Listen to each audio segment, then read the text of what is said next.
खबरता तक के धर्मानुरागी दर्शक वृंद, खबरता तक के धर्मखंड के अंतर्गत आज मैं जिस कथा को लेकर आप सबके समक्ष उपस्थित हुआ हूँ, उस कथा का संबंध महाराज शांतनु से जुड़ी हुई एक प्रसंग से है।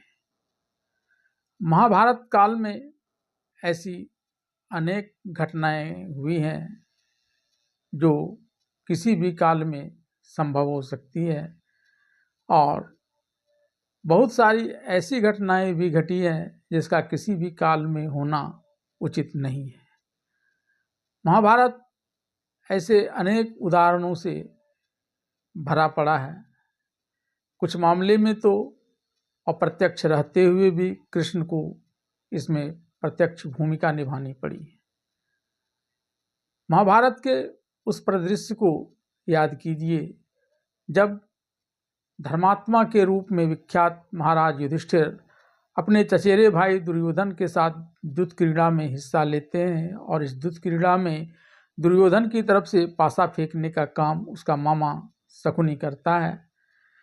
महाराज युधिष्ठिर अपने राजपाट के साथ पहले खुद को, इसके बाद अपने सभी भाइयों को और यहाँ तक कि दुर्योधन और शकुनी के उकसावे में आकर पांचों पांडवों की प्रियतमा द्रौपदी को भी उस युद्ध क्रीड़ा में दांव पर लगाकर हार जाते हैं।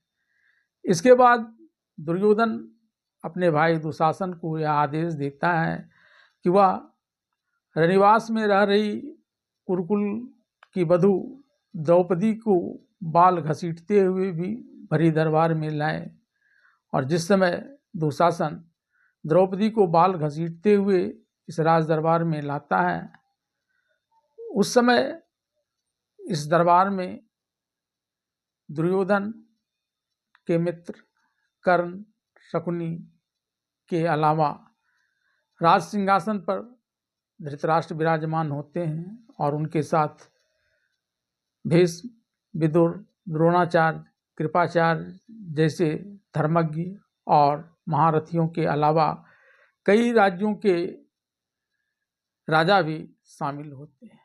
तब यहाँ दुर्योधन दुशासन को द्रौपदी को निर्वस्त्र कर अपनी जांघ पर बिठा देने का आदेश देता है और इसे देखकर विदुर के अलावा कोई इसका विरोध नहीं करता है। हर कोई किसी न किसी बात को लेकर विवश है। कर्ण की व्यवस्था दुर्योधन से उसकी मित्रता है और शकुनी तो इस युद्ध क्रीड़ा के सहारे द्रौपदी के इस हाल के लिए पूरी तरह से जिम्मेवार ही है। भीष्म की व्यवस्था उसकी प्रतिज्ञा है जिसमें वह राज सिंहासन के प्रति प्रतिबद्ध है और ऐसा ही कुछ हाल द्रोणाचार्य और कृपाचार्य का भी है। राज सिंहासन पर बैठे महाराज धृतराष्ट्र की व्यवस्था उसकी जन्मांधता और पुत्रमोह है, जिस कारण वे इस दरबार में द्रौपदी के साथ हो रहे इस दुराचार को नहीं देखने की बात करते हुए खुद की व्यवस्था जाहिर करते हैं। और इन सब की व्यवस्था द्रौपदी की व्यवस्था बस जाती है, जो इस समय अपना वस्त्र उतारते हुए दुशासन को देखने के लिए विवश होती है। फिर वह अपनी इस व्यवस्था को भगवान श्री कृष्ण के ऊपर डाल देती है और तब अपरोक्ष होते हुए भी भगवान श्री कृष्ण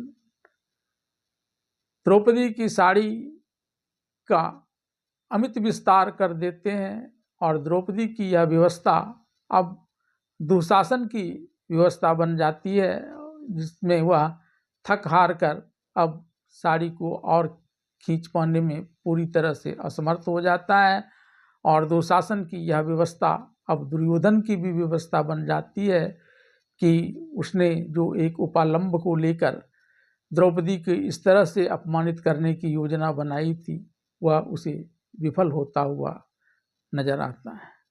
और इस प्रकार से भगवान श्री कृष्ण ने गीता में कहे अपने उस वाक्य को यदा यदा हि धर्मस्य ग्लानिर्भवति भारत अभ्युत्थानं धर्मस्य तदात्मानं सृजाम्यहम् परित्राणाय साधूनां विनाशाय च दुष्कृतां संभवामि युगे युगे। यानी जब जब धर्म की ग्लानि यानी हानि होगी और अधर्म बढ़ेगा, तब तब मैं साधुओं की रक्षा के लिए और दुष्टों के विनाश के लिए अवतरित होऊंगा। इस बात को पूरी तरह से चरितार्थ कर दिया। अब आप सोच रहे होंगे इस कथा का संबंध शांतनु से है, फिर यह कृष्ण की बात को मैं यहाँ क्यों ला रहा हूँ। दरअसल कृष्ण चाहे प्रत्यक्ष रहें या परोक्ष रहें, हर चीज उनके ही मनोनुकूल होता है। और दूसरी बड़ी बात कि इसी बहाने भगवान श्री कृष्ण की चर्चा हो गई, जिससे भगवान कृष्ण की कृपा दृष्टि आप सबके ऊपर भी पड़े। अब आइए लौट चलते हैं उस प्रसंग की तरफ जहाँ महाराज शांतनु का ब्याह गंगा से होता है और गंगा एक शर्त शांतनु के ऊपर लाद देती है कि महाराज शांतनु उसके किए जाने वाले किसी कार्य को लेकर उसकी टोका टोकी नहीं करेंगे। और इसके बाद गंगा शांतनु से उत्पन्न अपने 7 पुत्रों को एक एक कर ले जाकर गंगा में डुबो देती है और उसके प्राण हर लेती है। प्रत्यक्ष रूप से यही प्रतीत होता है। लेकिन जब 8वां पुत्र देवव्रत के रूप में 8वें वसु का जन्म होता है, तब महाराज शांतनु अब मन में सोच कर नहीं रहते हैं हर बार की तरह, बल्कि गंगा को ऐसा करने से रोक देते हैं। इसके बाद गंगा वहीं देवव्रत, जो बाद में भीष्म के नाम से प्रसिद्ध हुए, उन्हें छोड़कर चली जाती है। अब सवाल यह उठता है कि क्या सिर्फ गंगा से किए गए उस वचन को कि वह उसके काम में टोका टोकी नहीं करेंगे और टोका टोकी नहीं करने का वह साहस नहीं जुटा पा रहे थे जब तक कि 8वें पुत्र के रूप में देवव्रत का जन्म नहीं हो गया। क्योंकि महाभारत में ही इनके ही कुल में इनसे पूर्व महाराज ययाति को धर्मिष्ठा, जो एक दानवराज की पुत्री थी और उनके यहाँ इनकी पत्नी देवयानी के दासी के रूप में रह रही थी, उसने इन्हें धर्म की बातें बताते हुए कहा था कि पत्नी से प्रणय निवेदन के दौरान की गई बातों को बदल देने पर झूठ बोलने का पाप नहीं लगता है। और तब धर्मज्ञ ययाति ने भी इस बात को सही माना था। तो ऐसे में इस बात के लिए तो महाराज शांतनु को कोई पाप नहीं लगना चाहिए था। तब ऐसी कौन सी बात थी जिसकी वजह से शांतनु यह सब कुछ जानते हुए भी अपने 7 पुत्रों को एक एक कर गंगा के द्वारा उसे गंगा जल में प्रवाहित कर मार देने की घटना को देखने के लिए विवश थे। कुछ तो बातें थी। महाभारत के आधार पर मैं आज उसी प्रसंग की चर्चा आपसे करने जा रहा हूँ। भले ही गंगा को महाराज शांतनु से उत्पन्न अपने 8वें पुत्र को गंगा नदी में प्रवाहित करने से रोकने के कारण गंगा से किए गए वायदे को तोड़ने की वजह से ही महाराज शांतनु को वह पाप लगा, जिस कारण महाभारत के युद्ध में उनके वंश के अधिकांश सूरवीर पुरुषों की जान चली गई।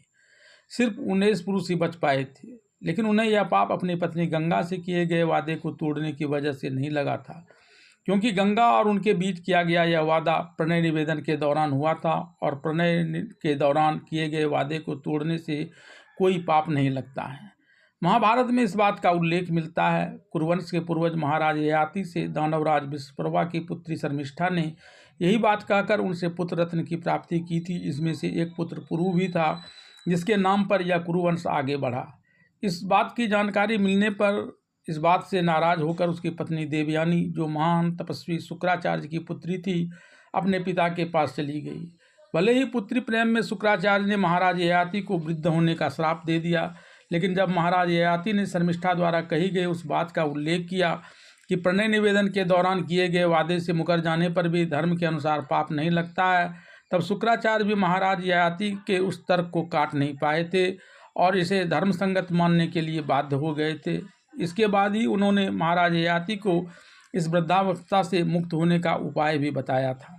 दरअसल जिस बात का वादा गंगा ने प्रणय निवेदन के दौरान महाराज शांतनु से करवाया था, वही बात पूर्व में महाराज शांतनु के पिता प्रतीप ने भी आदेश स्वरूप शांतनु से कहा था। इसलिए अपने पिता की बात का उल्लंघन करने को लेकर ही उन्हें यह पाप लगा, जिस कारण उनके वंश के 19 पुरुषों को छोड़कर सारे पुरुष महाभारत के युद्ध में काल कबलित हो गए। अब आपको यह आश्चर्य लग रहा होगा कि गंगा के महाराज शांतनु से प्रणय निवेदन करने के दौरान करवाए गए इस वादे को वर्षों पूर्व महाराज शांतनु के पिता महाराज प्रतीप ने कैसे और क्यों शांतनु को दिया था।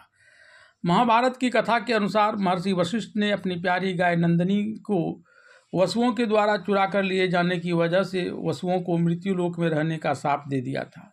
फिर वसुओं के पश्चाताप करने से द्रवित होकर महर्षि वशिष्ठ ने द्यू नामक वसु को छोड़कर सभी को जन्म लेने के तत्काल बाद ही इस मृत्युलोक से मुक्ति का तरीका भी बता दिया था। इसके बाद सभी वसु माता गंगा की शरण में आए और उनसे अपने उद्धार करने की प्रार्थना की। द्रवित गंगा ने उन्हें ऐसा करने का वचन दे दिया। एक समय महाराज शांतनु के पिता महाराज प्रतीप गंगा द्वार, जो आज का हरिद्वार है, वहां आए और वर्षों तक जप करते हुए एक आसन पर बैठे रहे। उस समय यशस्विनी गंगा सुंदर रूप और उत्तम गुणों से युक्त युवती स्त्री का रूप धारण करके जल से निकली और स्वाध्याय में लगे राजर्षि प्रतीप के विशाल दाहिनी उरु यानी जांघ पर जा बैठी। उस समय उनकी आकृति बड़ी लुभावनी थी। तब अपनी जांघ पर बैठी उस यशस्विनी नारी से महाराज प्रतीप ने पूछा, कल्याणी, मैं तुम्हारा कौन सा पुण्य कार्य करूं? तुम्हारी क्या इच्छा है? इस पर यशस्विनी गंगा ने कहा कि राजन, मैं आपको ही चाहती हूँ, आपके प्रति मेरा अनुराग है, अतः आप मुझे स्वीकार करें, क्योंकि काम के अधीन होकर अपने पास आई हुई स्त्रियों का परित्याग साधु पुरुषों ने निंदित माना है। इस पर महाराज प्रतीप ने कहा, सुंदरी, मैं काम वसाई पराई स्त्री के साथ समागम नहीं कर सकता जो अपने वर्ण की न हो, यहाँ तक कि मैं उनसे भी अपने संबंध नहीं रख सकता। कल्याणी, यह मेरा धर्मानुकूल व्रत है।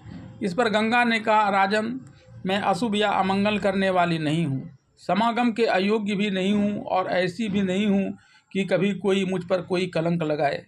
मैं आपके प्रति अनुरक्त होकर आई हुई एक दिव्य कन्या एवं सुंदर स्त्री हूँ, अतः आप मुझे स्वीकार करें। तब महाराज प्रतीप ने कहा, सुंदरी, तुम जिस प्रिय मनोरथ की पूर्ति के लिए मुझे प्रेरित कर रही हो, उसका निराकरण भी तुम्हारे द्वारा ही हो गया है। यदि मैं धर्म के विपरीत तुम्हारा यह प्रस्ताव स्वीकार कर लूं, तो यह धर्म का विनाश मेरा भी विनाश कर डालेगा। वरांगने, तुम मेरी दाहिनी जांघ पर आकर बैठी हो। तुम्हें मालूम होना चाहिए कि यह पुत्र, पुत्री तथा पुत्रवधू का आसन है। पुरुष की बाईं जंघा कामनी के उपयोग होती है, किंतु तुमने उसका परित्याग कर दिया है। अतः वारांगने, मैं तुम्हारे प्रति कामयुक्त आचरण नहीं करूँगा। सुश्रोणी, तुम मेरी पुत्रवधू हो जाओ। मैं अपने पुत्र के लिए तुम्हारा वरण करता हूँ, क्योंकि तुमने यहाँ आकर मेरी उसी जांघ का आश्रय लिया है जो मेरे पुत्रवधू के पक्ष का है। इस पर गंगा ने कहा, आप जैसा कहते हैं वैसा भी हो सकता है। मैं आपके पुत्र के साथ संयुक्त होंगी। आपके प्रति जो मेरी भक्ति है उसके कारण मैं विख्यात भरतवंश का सेवन करूँगी, लेकिन मैं एक शर्त के साथ आपके पुत्र के साथ ब्याह करूँगी कि मैं जो कुछ भी आचरण करूँ वह सब आपके पुत्र को स्वीकार्य होना चाहिए। वह उसके विषय में कभी कुछ विचार न करे। इस शर्त पर रहती हुई मैं आपके पुत्र के प्रति अपना प्रेम बढ़ाऊंगी। मुझे जो पुण्यात्मा एवं पुत्र उत्पन्न होंगे उनके द्वारा आपके पुत्र को स्वर्गलोक की प्राप्ति होगी।